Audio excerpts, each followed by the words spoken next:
हीरे की प्रतियोगिता। एक बार की बात है, दो युवक अजय और विजय गांव में एक जमींदार के पास नौकरी की तलाश में आ गए। जमींदार उन्हें नौकरी देने से पहले उनकी एक परीक्षा लेना चाहता था। अच्छा देखो, नौकरी देने से पहले मैं तुम दोनों की परीक्षा लूंगा। यहाँ उत्तर की ओर एक घना जंगल है, जिसमें एक पहाड़ी पर एक कीमती हीरा है। जो भी उस हीरे को ढूंढ कर लाएगा, वही विजेता होगा और वो ही एक अच्छी नौकरी का हकदार होगा। इतना सुनते ही अजय और विजय हीरे की खोज में पहाड़ी की ओर चल पड़े। जैसे ही उन्होंने जंगल के बीच में प्रवेश किया, एक सुनसान रास्ते में उन्हें एक आदमी गंभीर रूप से घायल दिखाई दिया। तो अजय ने सोचा कि यदि वो रुक गया तो उन्हें बहुत देर हो जाएगी। पर विजय को उस पर अफसोस हुआ और वह उसकी गंभीर हालत देखकर रुक गया और उसकी मदद करने के बारे में सोचने लगा। लेकिन वो घायल आदमी तो विजय को देखकर एकदम से खड़ा हो गया। विजय की दयालुता देखकर वह आदमी बड़ा प्रभावित हुआ और उसने उसे हीरे का सही पता बताया। देखो, वहां पर उस पहाड़ी पर वो हीरा रखा हुआ है, लेकिन वो हीरा इतनी आसानी से नहीं मिलेगा। वहां खूंखार छिपकलियां हैं जो हीरे की रखवाली करती हैं। विजय ने उसकी बातों को सुनकर कहा, ओह, मुझे नहीं पता कि वहाँ कैसी कैसी छिपकलियां हैं। क्या मेरा वहाँ जाना सही रहेगा या फिर मुझे वहाँ नहीं जाना चाहिए? विजय की परेशानी देखकर वह आदमी बोला, तुम परेशान ना हो, मैं तुम्हारी मदद करूंगा। चलो आओ, मेरे कंधे पर बैठो, मैं तुम्हें पहाड़ी पर ले चलता हूँ। तो विजय उस अजनबी आदमी की बात को मानकर उसके कंधे पर बैठ गया और हीरे की तलाश में पहाड़ी की ओर उड़ गया। पर पहाड़ी पर तो बड़ी विशालकाय भयानक छिपकलियां पहरा दे रही थीं और हीरे की रखवाली कर रही थीं। उन्हें देखकर विजय घबरा गया, कांप गया। और अजय, वो तो पास के ही पेड़ में बंधा हुआ था और विजय की मदद करने के लिए वह अजनबी आदमी छिपकली से लड़ने लगा।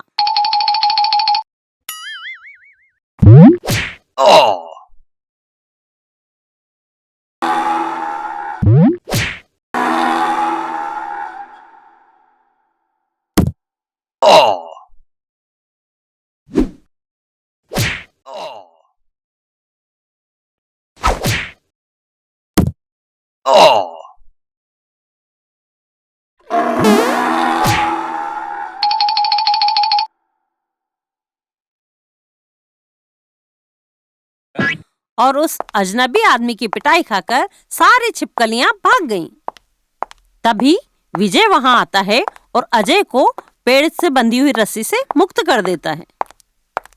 तो उस अनजान आदमी की मदद से विजय ने वो हीरा प्राप्त कर लिया और अजय को अपनी गलती का एहसास हो गया कि मुसीबत के समय में अपना हो या अजनबी, प्रत्येक की मदद करना चाहिए। और उधर जमींदार ने विजय को राजा के पास ले गया और वह हीरा राजा के हवाले कर दिया। राजा भी विजय से बड़ा प्रसन्न हुआ और उसे अपने शाही दरबार में एक अच्छी सी नौकरी दे दी और राज कल्याण के लिए उस हीरे को अपने पास खजाने में रख लिया। शियाल को खरगोश का सबक। एक बार जंगल में सभी खरगोश एक जगह पर खेल रहे थे। तभी वहां से एक शियाल गुजर रही थी और उन खरगोशों को देखकर शियाल को उन्हें खाने का मन हुआ। धीरे से उनके पास जाकर कहा, खरगोश के बच्चे, आप सभी तो बहुत खुश लग रहे हैं। जी हाँ, हम सब बहुत खुश हैं। एक खरगोश ने कहा, इससे भी बढ़िया खुशी की खबर आपके लिए लाया हूँ। बताऊँ क्या? शियाल ने कहा, जी हाँ, बताइए, जल्दी बताइए। कुछ नहीं, आपके जो राजा चांद है वो धरती पर ही है और यहाँ से उत्तर दिशा में जो तालाब है वहाँ पर आकर खेल रहे हैं। चांद से जिसको खेलना है वो मेरे साथ आ सकते हैं। जैसे ही शियाल ने ये बात कही, बेचारे खरगोश मैं करके सभी आगे आ जाते हैं। तब शियाल ने कहा, देखो, वह तालाब यहाँ से बहुत दूर है। मैं बहुत बूढ़ी हो चुकी हूँ, सभी को एक ही बार पीठ में बिठाकर नहीं ले जा सकती। एक काम करते हैं, मैं हर रोज एक खरगोश को यहाँ से वहाँ ले जाता हूँ। वहाँ जाकर आप करीब से चांद को देख सकेंगे और खेल सकेंगे। आखिरी दिन उस रास्ते से सभी वापस भी आ सकेंगे। फिर सारे खरगोश इसके लिए मंजूर हो गए। पहले दिन एक खरगोश शियाल की पीठ पर बैठकर सभी को विदाई करके चल दिया। शियाल की बदमाशी ना जानकर इसी तरह हर रोज एक खरगोश शियाल की शिकार बनते गया। फिर एक दिन एक पक्षी पेड़ पर बैठकर शियाल की चाल को समझ जाती है और यही बात जल्दी से उसकी दोस्त खरगोशों को जाकर बता देती है। तुम सभी लोग सुनो, वहाँ ना तालाब है ना ही चांद है। बदमाश शियाल आपको धोखा देके उसका भूख मिटा रही है। वो आपकी साथियों को खा चुका है। मैंने अपनी आंखों से देखा था। ये देखकर मुझे बहुत दर्द हुआ, इसीलिए मैं आप सभी को बता रही हूँ। ये सब सुनकर खरगोशों को बहुत गुस्सा आया। शियाल को सबक सिखाने के लिए सभी मिलकर ठान लिए। शियाल मामा जी, आज भी हम चलेंगे, मगर थोड़ी देर एक रस्सी खींचने का खेल खेलकर उसके बाद जाएंगे। वो खेल मुझे नहीं आती। कुछ नहीं शियाल मामा, हम सभी एक तरफ रस्सी खींचेंगे, दूसरी तरफ बहुत ताकतवर वाला आप खींचेंगे। जो पूरी ताकत लगाकर खींचेंगे वही जीतेंगे। ओह, अगर ऐसा है तो मैं ही जीतूंगी। ये कहकर शियाल खेल में उतरती है।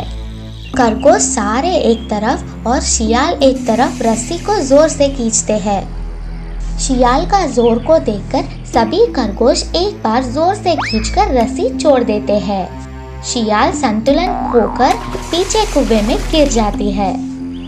बदमाश शियाल मर जाने से सभी खरगोश मिलकर खुशियां मनाते हैं। इसीलिए कहते हैं, कोई शेर है तो कोई सवा शेर होते हैं। बंदर के आदत। एक जंगल था। जंगल में बंदरों की झुंड कहीं से आया। वो वहां के पेड़ पर कुछ देर तक खेलकर और वहां से कहीं और चले गए।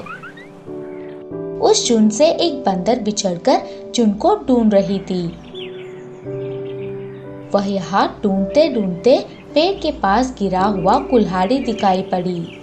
उसे एक लकड़हारा वहां छोड़कर भोजन विराम को गया था।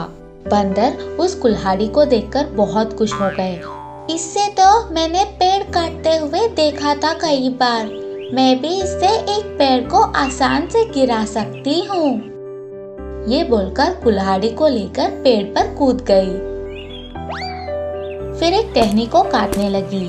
एक हाथी ने उस रास्ते से गुजरते हुए ये सब देख रही थी और ये सब देखकर हाथी ने बंदर को बोला, बंदर दोस्त, जरा मेरी बात तो सुनो।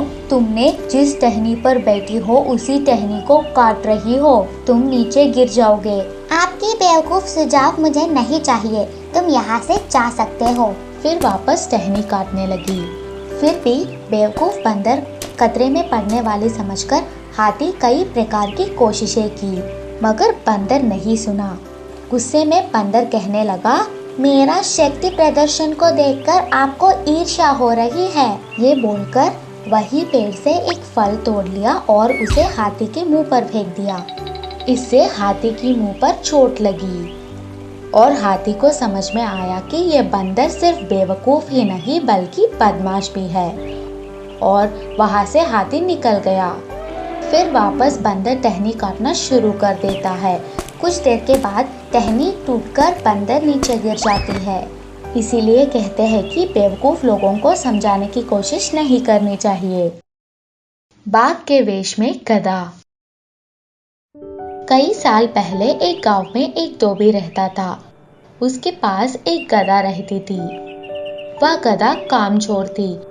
रोजाना मालिक को कोई बहाना बनाकर मालिक को धोखा देती थी। ऐसा ही कई दिन सहन करके और गधे को पालना मुश्किल समझकर उसे छुटकारा पाता है। इतने दिन मालिक सब कुछ देने से आराम से जीने वाली गधा को पहली बार भूख का एहसास होता है। भूखी गधा फसल के खेत में गई।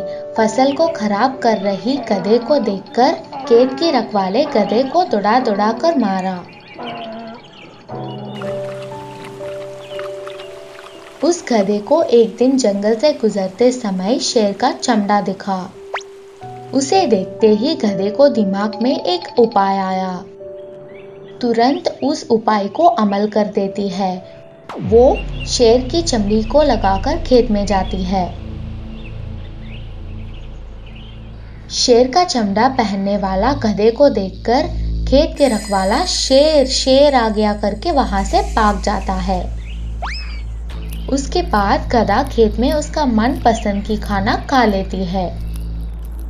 उस घटना के बाद सारे गांव वाले भी उस शेर से डर जाते थे।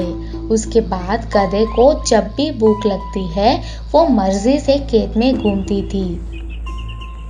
इतने में गांव में रहने वाले एक हिम्मत वाला इस शेर का खबर लेता हूँ करके निर्णय लिया। बिना किसी को बताए खेत में छुपकर शेर का इंतजार करने लगा। कुछ समय के बाद वहाँ शेर की चमड़ी पहनकर गधा वहाँ आकर खेत में फसल खा रहा था। शेर को देखते हुए हिम्मत वाला भी डर गया, फिर भी वो मौका का इंतजार कर रहा था। इतने में दूर से गधे चिल्ला रहे थे। कई दिनों से छुपकर खेत में खा रही गधे को अपनी जाति के आवाज सुनकर रुक नहीं पाई और वो भी चिल्लाने लगी। गधे चिल्लाते ही उसे समझ में आ गया कि वो एक गधा है। तुरंत उसके साथ लाई हुई डंडे से गधे की खूब पिटाई की। उसके बाद से गधा कभी खेतों में वापस नहीं आया। इसीलिए बुजुर्ग कहते हैं कि सच को ज्यादा दिन छुपा नहीं सकते। शियाल का अजीब बर्ताव। एक जंगल में बाघ शियाल मिलजुल कर रहते थे। पहले शियाल जंगल में आए हुए जानवरों को देखकर वह समाचार को बाघ को देने के बाद बाघ उनके ऊपर घात लगाकर मारती। उस आहार को पेड़ के नीचे उनका घर तक लाकर दोनों समान रूप में खाते थे। कुछ दिनों बाद सियाल को एक गंदी सोच आया। मैं पहाड़ जंगल घूम घूम के मेहनत करके देखा हुआ जानवरों को यह आलसी बाघ आसानी से उनको मारकर आधी मांस को खाती, मगर वास्तव में मुझे 2 हिस्से बाघ को 1 हिस्सा होना चाहिए। इस विषय में बाघ से बात करने से मेरी बात पूरा होने से पहले ही मुझे मार देगी। इस समस्या को बिना झगड़े का परिष्कार के लिए शियाल बहुत जोर से सोचने लगी। इतने में शियाल को एक उपाय आया। उसने दूसरे दोस्त मेंढक के पास गए और उसे उसका और बाघ के हिस्से में खाने का बंटवारा को लेकर बताई और उसका सहायता मांगी। इससे होने वाला परेशानी पता होने के बावजूद भी मेंढक ने हाँ कहा। मेंढक को शियाल ने पूरा योजना बताई। पहले जैसा उस रोज भी बाघ और शियाल आहार को पेड़ के नीचे अपना घर लाके हिस्सों में बांटने लगे।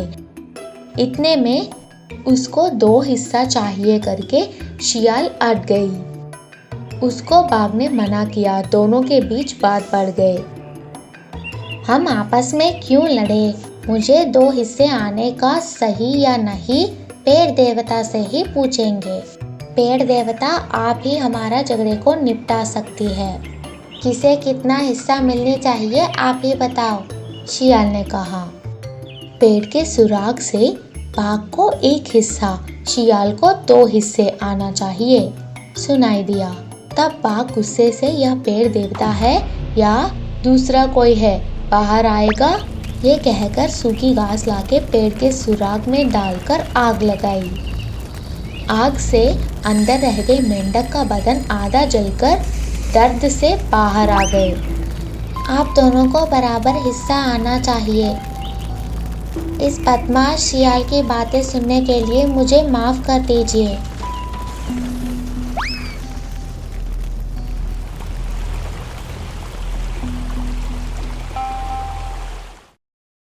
शेर और बक की कहानी।